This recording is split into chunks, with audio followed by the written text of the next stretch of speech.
স্বাধীনতা যুদ্ধের সময় আমরা তো তখন ছোট, এই আমাদের বর্তমান আমিরে জামাত, আমি তো ক্লাস 8-এর ছাত্র, তখন রাজনীতি করি না, কোনো দল বুঝি না, জানি দেশে একটা যুদ্ধ হচ্ছে। আমাদের এখনকার জেনারেশন ওই সময়ের জামাত ইসলামীর সাথে তো আমরা সম্পৃক্ত ছিলাম না।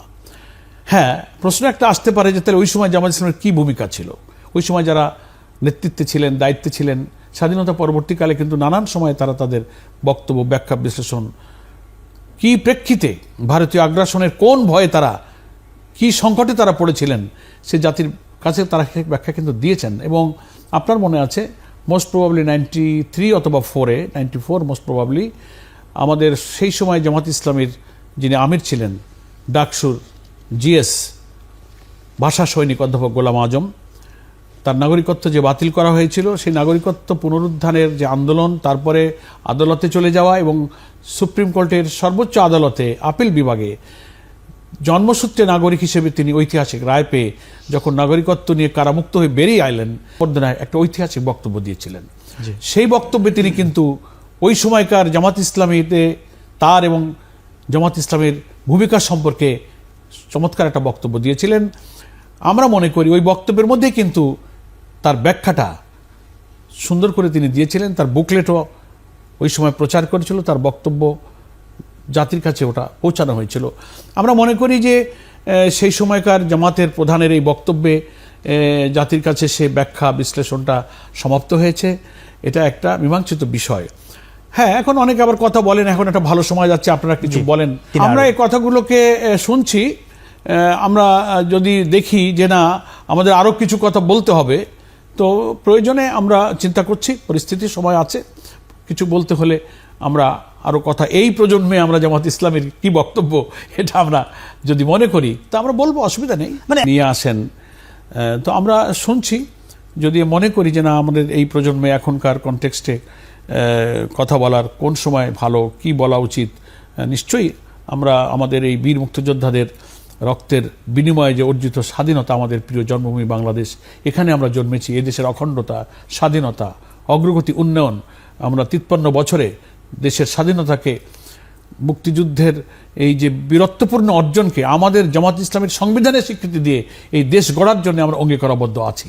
তো প্রয়োজনে আবার কথা জাতির সামনে বলতে হলে আমরা বলবো ইনশাআল্লাহ। কি শালীনতা, নৈতিকতা এবং সমাজের শান্তি শৃঙ্খলা এবং উন্নত নৈতিকতার ভিত্তিতে যে সমাজের দর্শন দিয়েছেন, সেই শালীনতা বজায় রেখে নারীরা সমাজের সব কাজে তার যোগ্যতা অনুযায়ী যেতে পারবে, সার্ভ করতে পারবে।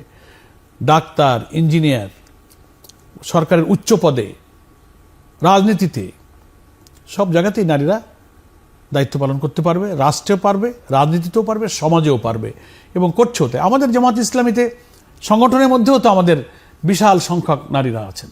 লোয়ার টায়ারে আমাদের ডিস্ট্রিক্ট কমিটি, আমাদের সেন্ট্রাল কমিটি, আমাদের মজলিসে শুরা, ডিসিশন মেকিং, পলিসি মেকিং ফোরামগুলোতে তারা আছে।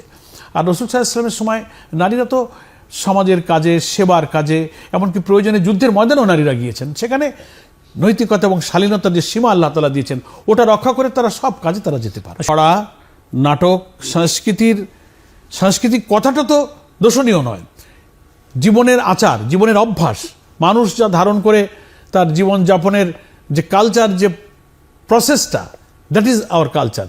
তো সেটাকে একটা সততা, নৈতিকতার ভিত্তিতে যে সংস্কৃতি গড়ে উঠবে, তার ভিত্তিতে নাটক, তার ভিত্তিতে সিনেমা, তার ভিত্তিতে গান, তার ভিত্তিতে ছড়া, তার ভিত্তিতে কবিতা, এটা দোষণীয় নয়।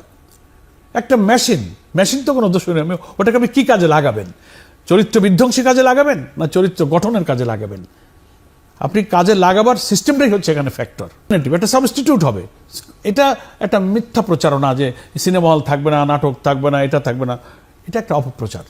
সংস্কৃতির এই অঙ্গনে ইসলামের যথেষ্ট বিচারণ আছে এবং সেটা ইনশাল্লাহ থাকবে। আমরা ভারতের সঙ্গে সাম্য এবং সমতার ভিত্তিতে সম্পর্কটাকে রক্ষা করে চলতে চাই। তারা একটা বিরাট প্রতিবেশী রাষ্ট্র হিসেবে ভারত বা ভারতের জনগণ কিন্তু আমাদের শত্রু নয়। মাঝে মাঝে ভারতের রাষ্ট্র শাসনে যে দল সরকারের দায়িত্বে আসে, শাসক যারা হন, তাদের ভূমিকা যখন আমাদের দেশের স্বার্থের বিরুদ্ধে চলে যায়, সীমান্ত, জি, পানি সমস্যা, বর্ডার কিলিং, কানেক্টিভিটি ইস্যু নিয়ে অসম নানান চুক্তি, শাসক এক জিনিস, ফলে দেশ, রাষ্ট্র, জনগণ আমাদের শত্রু নয়। ওই সরকারের শাসন ক্ষমতায় যারা বসছেন তারা যখন তাদের পলিসি দিয়ে আমাদের দেশকে যখন ক্ষতিগ্রস্ত করেন, দেশের স্বার্থহানি করেন, সমতার ভিত্তিতে যখন সুসম্পর্ক দেখতে চান না, তখনই কিন্তু আমরা কষ্ট পাই। এই জন্য আমরা কোনো দিকে ঝোঁকা নয়, সত্যকে আমরা সত্য বলি, মিথ্যাকে আমরা মিথ্যা বলি। তো আল্লাহ তাআলার কাছে এটা কামনা করি, সুবিচারের মালিক হচ্ছেন আল্লাহ তাআলা। দুনিয়ার মানুষের আদালতে অন্যায়ভাবে আমাদের জামাত ইসলামের নিবন্ধনকে বাতিল করা হয়েছিল, আপনারা দেখেছেন পত্রপত্রিকায়। কি কারণে নিষিদ্ধ করা হয়েছিল?